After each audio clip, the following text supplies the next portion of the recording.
Сводки криминальной хроники постоянно пополняются сообщениями о хищениях денежных средств граждан с банковских карт. Какие виды мошенничества на сегодня наиболее часто совершаются? Какие новые схемы применяют злоумышленники в целях обмана доверчивых граждан? Об этом мы сегодня поговорим с Алексеем Горогулей, заместителем начальника управления МУ МВД России Якутская, начальником полиции. Алексей Николаевич, здравствуйте. Здравствуйте.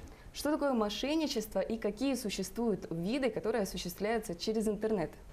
Ну, само мошенничество, это у нас является как вид преступления в Уголовном кодексе, да? Это хищение чужого имущества путем злоупотребления доверием, да? Или обмана граждан. Вот.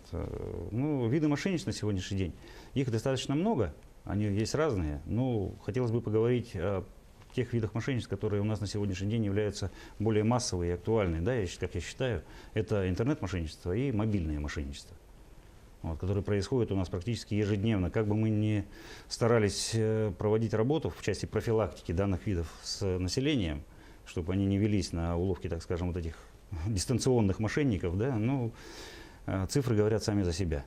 Цифры говорят сами за себя, и поэтому вот я немножко хочу привести статистику, да, в данном случае. Если взять вот на сегодняшний, за 4 месяца этого года только, у нас по видам мошенничества, если используем средств сотовой связи, так скажем, да, средств связи вообще, было совершено в городе Якутске зарегистрировано 70 мошенничеств, преступлений. В прошлом году их было 42. В 2 раза? Да, ну практически да. То есть рост преступлений на 66,7% возникает. А с использованием сети интернет у нас на сегодня зарегистрировано 69 преступлений. Вот. В прошлом году было 63, на 9,5% рост. Ну, вроде бы немножко, да, чуть-чуть, но все равно в сторону увеличения цифры это, ну, движется, да. Ну, в принципе, если взять в плане, как мы работаем и раскрываем данные виды преступления, то в сравнении с прошлым годом, конечно, немножко похвастаться есть чем. Вот. Интернет-мошенничество мы увеличили, ну, у нас процент раскрываемости 43. Да, на сегодняшний день. В прошлом году эти цифры были совсем мизерные, так скажем. Было 15,8 и 7%. Ну, вот этих видов мошенничества. Поэтому немножко мы, конечно, движемся, работу проводим, но никак не можем сбить этот общий вал этих преступлений. Потому что люди, как еще раз хочу сказать, очень как-то ведутся на это все. В принципе, вот поэтому хотел бы поговорить именно об этом. Сейчас люди жалуются на то, что в интернете появилось очень много фиктивных интернет-магазинов. Скажите, как можно определить, осуществляет ли свою деятельность этот магазин? Ну, в первую очередь я хотел бы посоветовать нашим гражданам, которые сейчас очень много пользуются интернетом, да, и осуществляют различные заказы через интернет тех товаров, которые невозможно, допустим, или нет возможности приобрести здесь, в городе Якутске, да, или в нашей республике где-то. Но в первую очередь это необходимо мониторить эти сайты. Мониторить, проверять отзывы, какие о них есть, да, вообще в этих сайтах. Потому что, я думаю, человек, увидев более дешевый товар, чем он, действительно, номинальная его стоимость, да, имеет в виду, увидев дешевый товар, конечно, сломя голову, бросает все и начинает там переводить денежные средства, чтобы быстрее успеть приобрести его. А в итоге получается, что он, и ни того, и ни другого, да? Вот. Поэтому в этой части советую не торопиться, посмотреть, изучить, как способ оплаты происходит. Если там идет способ оплаты с карты на карту, тогда это уже подозрительно довольно-таки, да? Должен быть определенный счет перевода, куда переводятся денежные средства. А если просто, как скажем так, физлицо на физлицо, да, это уже определяет какие-то сомнения. Поэтому здесь советую не спешить. В принципе, разобраться в ситуации, да? Да, да. Скажите, а как понять, что звонит мошенник? Что вообще должно насторожить? Мошенники — это очень хорошие психологи, так скажем, да? Люди, которые занимаются мобильными мошенничествами при звонке, пытаются в какой-то степени они пытаются, строить свой разговор в части неожиданности, да? Как-то раз позвонили: здравствуйте, на ваш банковском счете, да, там ошибка произошла как-то, и человек сразу начинает теряться и пытается вступить в разговор с этим человеком дистанционно и выяснить причину, и при этом отвечает на те поставленные вопросы звонившего, да, и называет при этом все реквизиты своей карты банковской, счета, да, и после чего, еще и получив СМС-сообщение, когда ему говорят, начинает это сообщение, СМС-номера диктовать звонившему при перезвоне. Но вот этого именно делать не надо, потому что вот, когда начинают задавать именно такого рода, скажем так, интимные вопросы, тут уже человек должен задуматься, что-то тут не то. Просто здесь можно положить трубочку, не продолжая разговор, и перезвонить своему оператору. В банк. Да, конечно. Номера все знают, кто каким банком пользуется, да?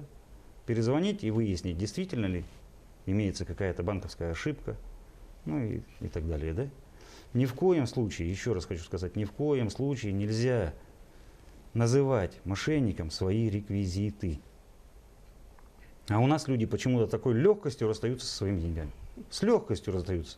И с немалыми бывает деньгами. Поэтому здесь очень, ну, вот именно вот так надо распознавать и прекращать разговоры и перезвонить. То есть обязательно нужно насторожиться и Да. лучше позвоните в банк. А кем обычно представляются мошенники? Ну, представляются они работниками банка, да, обычно, вот, ну, в первую очередь. Потом бывают, ну, что какими-то руководителями каких-либо там даже силовых структур, да, вот там с просьбой срочно там перевезите, отвезите, там, купите, да, переведите что-либо там, деньги там на такой-то счет, там, или когда человек идет, бежит выполнять эти команды, которые ему поступили, поступает еще один звонок и говорит, нет, там не надо покупать, лучше переведите деньги, там, да, ну что, зачем товары-то нужны сильно? Вот, поэтому здесь вот, ну, такие вот способы есть. А какой вообще социальный портрет потерпевших? Ну, социальный портрет потерпевших на сегодняшний день, если мы говорим года 2-3, так вот, ну, если взять где-то ориентировочно с 2014 примерно года, вот этот способы вот этих мошенничеств, они начали приобретать масштаб, да, и мы начали создавать очень серьезные проблемы как и для органов внутренних дел, так и для граждан, да, естественно. Вот. То мы говорили в то время, в основном категория была людей пожилого возраста, то пенсионеры, да, вот, ну, пожилого возраста. То на сегодняшний день жертвами мошенников уже становятся, за исключением, наверное, малолетних и очень пожилых старых людей, все остальные категории граждан, все. Такого, чтобы там возрастной ценз какой-то определить, ну, уже практически его нет. Только вот те две категории граждан, которые я вот назвал, да, сейчас.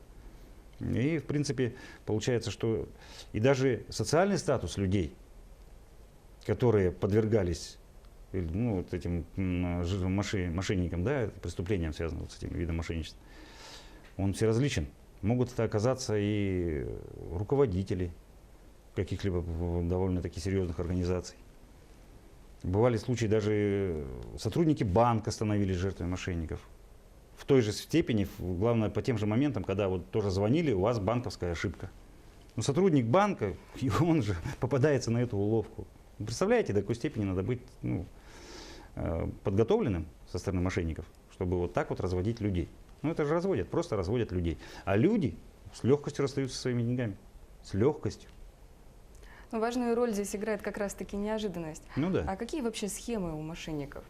Ну, схемы различные, они, в принципе-то, они, интернет, допустим, там изготовлю, водительское удостоверение помогу там, да, получить. Люди, опять же таки, это за определенную сумму, там, 10 тысяч рублей. Вот. Вместо того, чтобы человеку выучиться, как положено, пойти заплатить там эти 20-25, сколько там стоит, да, вот это обучение, потом идти сдать, как положено, по закону.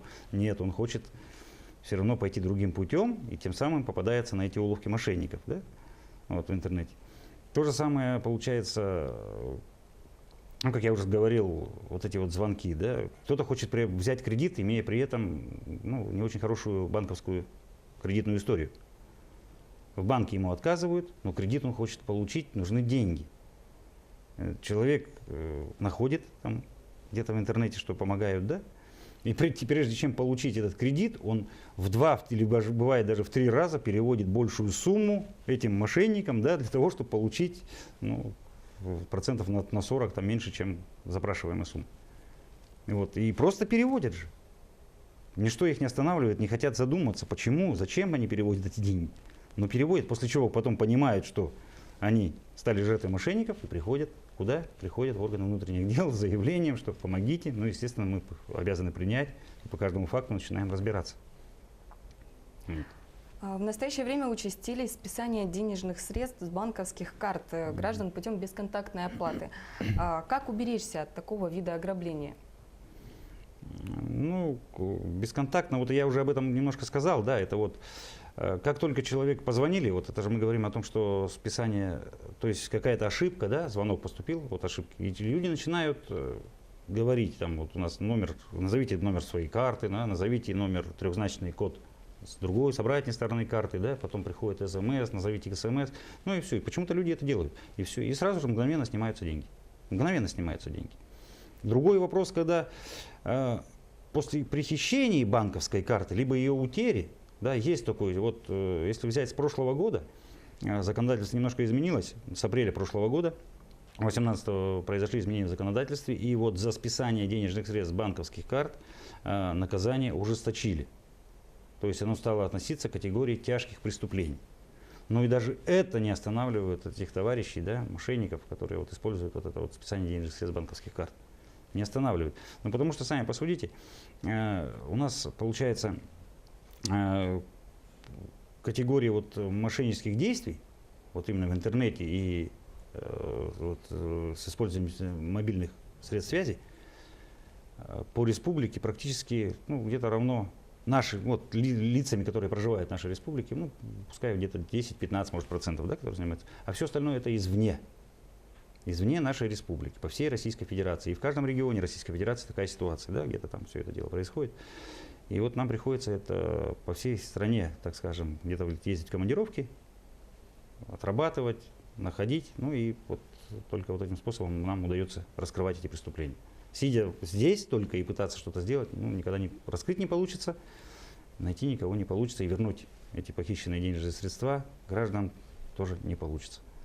Скажите, а что делать, если стал жертвой мошенников? Вообще, может, какие-то рекомендации вы можете дать жителям республики? Единственное, что если уже понял, что ты стал жертвой мошенничества, естественно, единственное, это надо сразу заблокировать свой счет, да, если сразу же вот после звонка, если понял, что вот деньги снялись, надо заблокировать свой счет, сообщить об этом в банк, ну и, естественно, после чего не удалять всех переписок, вот этих ничего не надо делать, и после этого прийти в органы внутренних дел с заявлением и предоставить вот эти все свои переписку, реквизиты, там что есть. Спасибо большое. Это было актуальное интервью. Заместителем начальника управления МУ МВД России Якутская, начальником полиции Алексеем Горогулей мы поговорили о видах мошенничества, которые осуществляются через интернет. До встречи в эфире.